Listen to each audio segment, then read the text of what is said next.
The vision didn't come during prayer or fasting. It came during the most ordinary moment of my life, standing in line at a coffee shop on a Tuesday morning. But what I felt when Jesus showed me his arrival will shatter everything you think you know about his return, because the emotions weren't what any of us have been taught to expect. And what makes this vision so devastating is that the feeling I experienced is the opposite of what millions of Christians are preparing for. I was waiting for my order, scrolling through my phone, thinking about the day's filming schedule for The Chosen. The barista called out names, steam hissed from the espresso machine, and conversations buzzed around me. It was completely mundane until it wasn't. The coffee shop didn't disappear. The sounds didn't fade. But suddenly I was experiencing two realities simultaneously. I was still standing in line, but I was also witnessing something that made my knees buckle and my phone clatter to the floor. What I saw, and more importantly, what I felt, would haunt me for months. The sky was splitting open, not with violence, but with an inevitability that felt like the universe had been holding its breath and was finally exhaling. Light poured through the opening, but calling it light is like calling the ocean water, technically accurate but completely inadequate to describe the reality. And then I saw him descending. But here's what shattered my understanding. The first emotion I felt wasn't joy. It wasn't relief. It wasn't even fear in the way I expected. The first emotion that overwhelmed me was something I had never associated with Christ's return: profound, crushing grief. This grief would reveal the most devastating truth about his arrival. Why am I feeling this? I gasped, though I was still somehow standing in the coffee shop, tears now streaming down my face as concerned customers stared at me. Jesus' voice came not from the vision but from somewhere, deeper, from inside my chest, from the air around me, from everywhere and nowhere at once. Because you're finally feeling what I feel when I look at my church. You're experiencing my heart as I return for a bride who isn't ready. The grief intensified until I thought it would crush me. It wasn't my grief, it was his. And it was the grief of a bridegroom arriving at his wedding only to discover that most of those who claimed to be waiting for him had never actually prepared for his arrival. What Jesus showed me next would explain why this grief was so profound. In the vision, I could see the faces of those who were witnessing his arrival. And the expressions I saw shattered every comfortable assumption I had ever held about the second coming. Yes, some faces showed joy, but far fewer than I expected. Most showed something else entirely: confusion, shock, disbelief, and on far too many faces, faces of people I recognized as faithful church members, respected leaders, dedicated servants, I saw something that made my blood run cold: terror mixed with betrayal, as if they were thinking, this isn't the Jesus I was expecting. But the emotion that devastated me most was what I felt radiating from Jesus himself. As he descended, I could feel his emotions as if they were my own. There was joy, yes, joy for those who were truly ready, whose faces showed recognition and longing. But that joy was overwhelmed by something else, a grief so profound it seemed to contain all the sorrow of human history. I have waited so long. His voice echoed through my consciousness, and still they are not ready. I have given them everything, my word, my spirit, my very life, and still they chose comfort over transformation, religion over relationship, the approval of men over intimacy with me. The specific things Jesus showed me about why he grieved would expose the church's greatest failure. I watched as he looked at a prominent megachurch pastor, someone whose sermons had reached millions.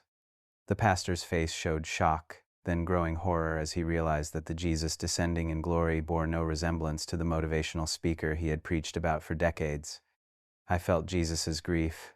He used my name to build his kingdom, not mine. He taught people to seek their best life now, when I called them to lose their life for my sake. I watched as he looked at a worship leader whose songs had topped Christian charts. Her face showed confusion, then devastation as she realized that the Jesus she had sung about, the cosmic boyfriend who existed to make her feel loved, was nothing like the Holy One now appearing in terrible glory. I felt Jesus' grief. She loved the feeling of worship more than she loved me. She sought the experience of my presence more than she sought my face. But what broke me completely was what Jesus showed me about ordinary believers. I watched as he looked at a grandmother who had attended church faithfully for 50 years, who had taught Sunday school, who had lived what everyone considered a good Christian life. Her face showed utter bewilderment, as if she was thinking, I did everything right. Why do I feel so unprepared? I felt Jesus' grief. She knew about me, but she never knew me. She performed Christianity, but never experienced transformation. She was a good person, but she never became a new creation. The grief was unbearable. I was experiencing what Jesus felt as he returned for a bride who had spent more time planning the wedding than preparing her heart for the groom. A church that had mastered religious performance but had missed the relationship that performance was supposed to express. What Jesus revealed next would explain why this grief was necessary for me to experience. Jonathan. His voice came with both infinite tenderness and devastating truth. I'm showing you what I feel so you can tell them what they need to hear. The church has been taught to. He expect my return with joy, but they haven't been taught that their unreadiness will break my heart. They think, he continued, that my return will be a moment of triumph, of vindication, of rescue, and for those who are truly ready, it will be. But for the millions who have called themselves by my name while living for themselves, it will be the most devastating moment of their existence, not because I reject them, but because they will finally see how far they've drifted from what I called them to be. Tomorrow night, Jesus would show me the specific ways believers have misunderstood his arrival. As the vision began to fade and I found myself fully back in the coffee shop, my phone on the floor, tears streaming down my face, customers staring, Jesus spoke one final time. Tomorrow night, I will show you what believers expect to feel at my arrival versus what they will actually feel. The gap between expectation and reality will shatter their understanding of what it means to be ready. What Jesus would reveal about this gap would expose the most dangerous delusion in modern Christianity. I stumbled out of the coffee shop without my order, drove home in a daze, and spent the rest of the day unable to function. The grief I had felt, Jesus' grief, had marked me permanently. I couldn't shake the image of his face as he looked at a church that had claimed to be waiting for him but had never actually prepared for his arrival. The shattering truth was becoming clear. Most Christians are expecting to feel joy, relief, and vindication at Jesus' return. But what they will actually feel, what I felt in the vision, is something far more complex and far more devastating. And understanding this gap between expectation and reality might be the only thing that can wake the church up before it's too late. The question that haunted me was simple but terrifying. What will believers actually feel when Jesus arrives? And why is it so different from what they expect? That answer would come tomorrow night. The second night brought revelations that exposed the devastating gap between what Christians expect to feel at Jesus' arrival and what they will actually experience. After feeling his profound grief, I spent the entire day unable to shake the weight of his emotions, wondering why the church had been so wrong about what his return would feel like. But what Jesus would show me about this gap would prove even more shattering than the grief I had experienced. I didn't sleep that night. How could I, after experiencing the crushing weight of Christ's sorrow? At exactly 2:47 a.m., I noticed the time because it was exactly 12 hours after the coffee shop vision, my bedroom filled with that same dual reality. I was in my bed, but I was also somewhere else, witnessing something that would forever change how I understood the second coming. Tonight, Jesus' voice came with both infinite compassion and holy urgency. I will show you what believers expect to feel at my arrival versus what they will actually feel. This gap between expectation and reality has been created by comfortable teaching that has prepared people for a fantasy rather than for the truth. The first expectation Jesus revealed would immediately expose how unprepared most Christians are. The vision opened, and I found myself observing a massive congregation, thousands of believers gathered in what appeared to be a prophecy conference. The speaker was teaching about the rapture with absolute confidence, and the crowd was hanging on every word. When Jesus returns, the speaker declared, we will feel overwhelming joy. We will feel relief that our suffering is over. We will feel vindication that we were right all along. The crowd erupted in applause and amens.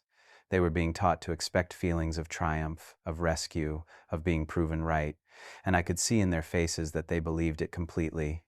But what Jesus showed me next would shatter this expectation.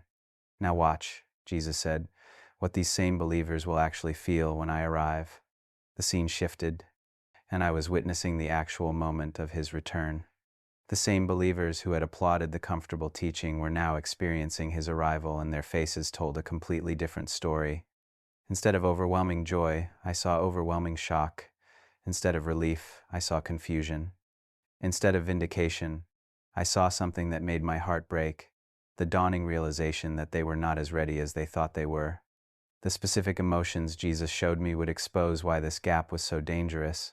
The first emotion they will actually feel, Jesus explained, is exposure. When I arrive in holiness and glory, every pretense will be stripped away, every comfortable delusion will be shattered, every self-deception will be revealed. I watched as believers who had felt confident in their spiritual condition suddenly felt utterly exposed. It wasn't that they were unsaved, but they were unprepared. They had built their faith on comfortable teachings rather than on radical transformation, and now the gap between what they claimed to be and what they actually were was being revealed. One woman I recognized as a Bible study leader fell to her knees, not in worship but in shock. "I taught others about you," she whispered, "but I never really knew you. I knew the right answers, but I never experienced the transformation." The second emotion would prove even more devastating. The second emotion they will actually feel, Jesus continued, is grief, not my grief for them, but their grief for themselves. They will grieve for all the years they wasted on religious performance instead of pursuing genuine relationship with me. What I witnessed next broke my heart. I watched as believers who had spent decades in church, who had served faithfully, who had maintained all the external forms of Christianity, suddenly realized they had missed the entire point. They had been so busy doing Christian things that they had never become Christian in the deepest sense. A pastor I recognized wept openly, his face contorted with anguish. "I built a church of thousands," he cried, "but I never built my own relationship with you. I taught others to seek you, but I never sought you myself." The third emotion would expose the deadliest delusion. The third emotion they will actually feel, Jesus said, his voice carrying infinite sadness, is shame, not the shame of condemnation, but the shame of wasted opportunity. They will feel shame that they had every resource, every opportunity, every advantage to prepare for this moment, and they chose comfort instead. I watched as this shame washed over believers who had lived in the most spiritually privileged time in human history. They had access to more Bibles, more teaching, more resources than any generation before them. Yet they had used all these advantages to build comfortable Christianity rather than to pursue radical transformation. A young worship leader covered her face with her hands. "I had everything I needed to be ready," she sobbed, "but I chose to pursue the feeling of worship instead of pursuing you. I chose the experience over the relationship." The fourth emotion would prove to be the most unexpected. The fourth emotion they will actually feel, Jesus continued, is longing, a desperate, aching longing for what they could have had if they had truly prepared. They will feel the weight of missed intimacy, of relationship that could have been but never was. What Jesus showed me next was perhaps the most heartbreaking aspect of the entire vision. I watched as believers who had spent their lives in church suddenly realized what they had missed. They had been offered intimate relationship with the Creator of the universe, and they had settled for religious activity instead. An elderly man, who had been a deacon for 40 years, looked at Jesus with tears streaming down his face. "I was so close to you all those years," he whispered, "but I never knew you. I served you faithfully, but I never loved you intimately. And now I see what I could have had, and the loss is unbearable." The fifth emotion would reveal the most shattering truth of all. The fifth emotion they will actually feel, Jesus said, his voice now carrying the weight of eternity, is recognition, the devastating recognition that the Jesus they are meeting is not the Jesus they thought they were following. I watched as this recognition dawned on face after face.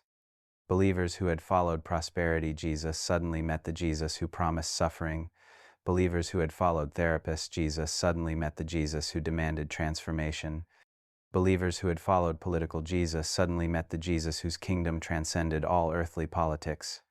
The gap between the Jesus they expected and the Jesus who actually arrived was so vast that it felt like meeting a stranger.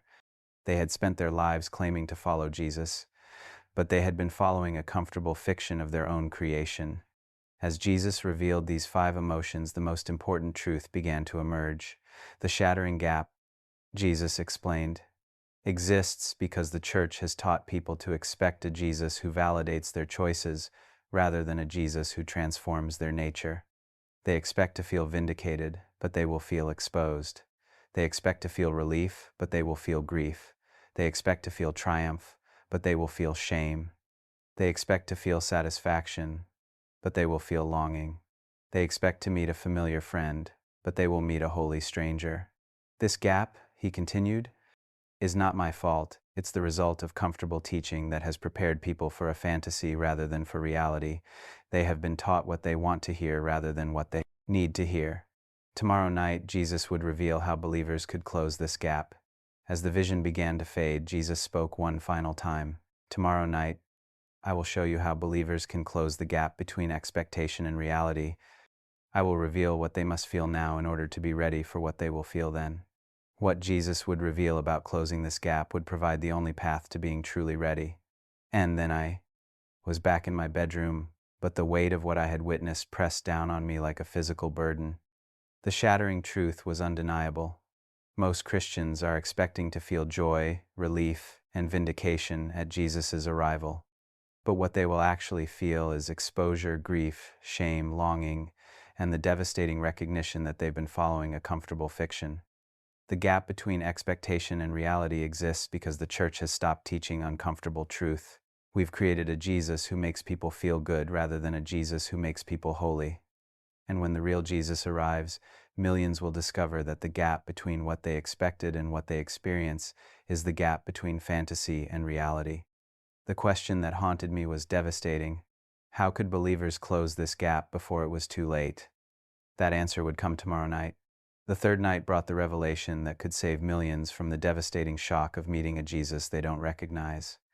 After experiencing the shattering gap between expectation and reality, I spent the day in desperate prayer, begging God to show me how believers could prepare for what they would actually feel at his arrival. But what Jesus would reveal about closing this gap would prove both more challenging and more hopeful than I could have imagined. At exactly 2:47 a.m., my bedroom filled with that now familiar dual reality. Jesus' presence was overwhelming, but this time there was something different in the atmosphere, not just grief or warning, but an urgent invitation, as if he was offering a lifeline to those willing to grasp it. Tonight, his voice came with both divine authority and tender hope. I will show you how believers can close the gap between what they expect to feel at my arrival and what they will actually feel. This is not about changing my return, it's about changing their preparation. The first step Jesus revealed would immediately challenge how most Christians approach spiritual preparation. The vision opened, and I found myself observing believers who had heard the warnings about the gap between expectation and reality. But instead of dismissing the message or defending their comfortable beliefs, they were responding with something I hadn't expected. They were choosing to feel now what they would feel then. The first step to closing the gap, Jesus explained, is choosing exposure now rather than waiting for exposure then. Believers must be willing to let me reveal their true spiritual condition before I return, not after. I watched as Christians began to pray a prayer I had never heard in church. Lord, expose me now. Show me the gap between who I claim to be and who I actually am. Reveal every self-deception, every comfortable delusion, every area where I've substituted religious performance for genuine transformation. What happened next was both devastating and liberating. As these believers prayed for exposure, Jesus began to answer, and what he revealed was painful areas of hidden sin, patterns of self-deception, ways they had been following a comfortable Jesus rather than the real Jesus. But instead of crushing them, this exposure became the catalyst for transformation. A pastor who had built his ministry on prosperity teaching fell to his knees as Jesus exposed how he had used God's name to build his own kingdom. I've been preaching a false gospel, he wept, but I'd rather face this truth now than face it when you return. The second step would prove even more crucial. The second step, Jesus continued, is choosing grief now rather than waiting for grief then. Believers must be willing to grieve for their wasted years, their missed opportunities, their comfortable Christianity before I return. What Jesus showed me next was profound. I watched as Christians who had spent decades in religious activity without genuine transformation began to grieve not with despair but with the kind of godly sorrow that leads to repentance. A woman who had taught Sunday school for 30 years wept as she realized she had taught others about Jesus without truly knowing him herself. "I've wasted so many years," she cried, "but I'm grieving now so I can change now, rather than grieving then when it's too late to prepare." The third step would expose what most believers had been avoiding. The third step, Jesus said, is choosing shame now, rather than waiting for shame then. Believers must be willing to feel the shame of their spiritual poverty, their wasted advantages, their comfortable choices before I return. I watched as Christians who had lived in unprecedented spiritual privilege began to feel appropriate shame, not the toxic shame of condemnation, but the healthy shame that recognizes how far they had fallen short of what they could have been. A young man who had grown up in church but had never pursued genuine relationship with Christ covered his face. I had every advantage, he whispered, every resource, every opportunity, and I wasted it all on comfortable Christianity. I'm feeling this shame now, so I can change before you return. The fourth step would prove to be the most transformative. The fourth step, Jesus continued, is choosing longing now, rather than waiting for longing then. Believers must cultivate a desperate hunger for genuine intimacy with me before I return, not after. What Jesus revealed next filled me with hope. I watched as Christians who had been satisfied with religious activity began to develop a desperate longing for something more, for the intimate relationship with Christ that they had been offered but had never pursued. A businessman who had been too busy building his career to build his relationship with Christ began to weep with longing. I want to know you, he cried. Not just know about you, but actually know you. I'm feeling this longing now so I can pursue you now, rather than discovering what I missed after you return. The fifth step would reveal the most important truth of all. The fifth step, Jesus said, his voice now carrying infinite hope, is choosing recognition now rather than waiting for recognition then. Believers must encounter the real me in all my holiness, all my demands, all my glory before I return, so they recognize me when I arrive. I watched as Christians who had been following comfortable versions of Jesus began to encounter the real Christ. And yes, it was uncomfortable. Yes, it was challenging. Yes, it shattered their expectations. But it was also liberating, transforming, and ultimately far more satisfying than the comfortable fiction they had been following. A worship leader who had been pursuing the feeling of worship rather than the person of Christ fell on her face as she encountered his holiness. "This is who you really are," she whispered in awe and terror. "Not the cosmic boyfriend I've been singing about, but the Holy One of Israel. I'm meeting you now, so I'll recognize you then." As Jesus revealed these 5 steps, the most beautiful truth began to emerge. When believers choose to feel now what they would feel then, Jesus explained, the gap between expectation and reality closes. They prepare for my actual arrival rather than for a fantasy. And when I return, instead of shock and devastation, they will feel recognition and joy. The beautiful truth, he continued, is that those who are willing to be exposed now will not be ashamed then. Those who grieve now will rejoice then. Those who feel shame now will feel honor then. Those who long now will be satisfied then. Those who recognize me now will welcome me then. What Jesus revealed next would provide hope for every believer. Right now, Jesus said, his presence filling the space with transforming light, any believer can begin closing the gap. They can choose exposure over comfort, grief over satisfaction, shame over pride, longing over contentment, and recognition over delusion. This is not easy, he continued. It requires courage to face uncomfortable truth, to grieve wasted years, to feel appropriate shame, to cultivate desperate longing, to encounter me as I actually am rather than as you wish I were. But those who are willing to do this difficult work now will be ready for my arrival. As the vision began to fade, Jesus spoke one final time, his words burning themselves into my consciousness. Tell them that the gap between expectation and reality can be closed, but only by those willing to feel uncomfortable truth now rather than devastating shock later. Tell them that I am offering them the chance to prepare for my actual arrival rather than for a fantasy. And tell them that those who accept this offer will greet my return with joy rather than with the shattering devastation of unmet expectations. His final words would change how I understood the purpose of uncomfortable truth. The vision I gave you, Jesus said, was not meant to create fear, it was meant to create preparation. The grief you felt was my grief, but it was also my invitation. I showed you what believers will feel so they can choose to feel it now and change, rather than feel it then when it's too late to prepare. And then I was alone in my bedroom, but everything had changed. The shattering vision had become a message of hope. Yes, Most Christians are unprepared for what they will actually feel at Jesus' arrival. Yes, the gap between expectation and reality will devastate millions, but anyone willing to close that gap now by choosing exposure, grief, shame, longing, and recognition before his return can be truly ready. The truth that will stay with me forever is this: what you feel at Jesus' arrival depends on what you're willing to feel now. Those who choose comfortable delusion now will experience shattering devastation then, but those who choose uncomfortable truth now will experience overwhelming joy then. The gap can be closed, but only by those willing to feel what most Christians are desperately trying to avoid: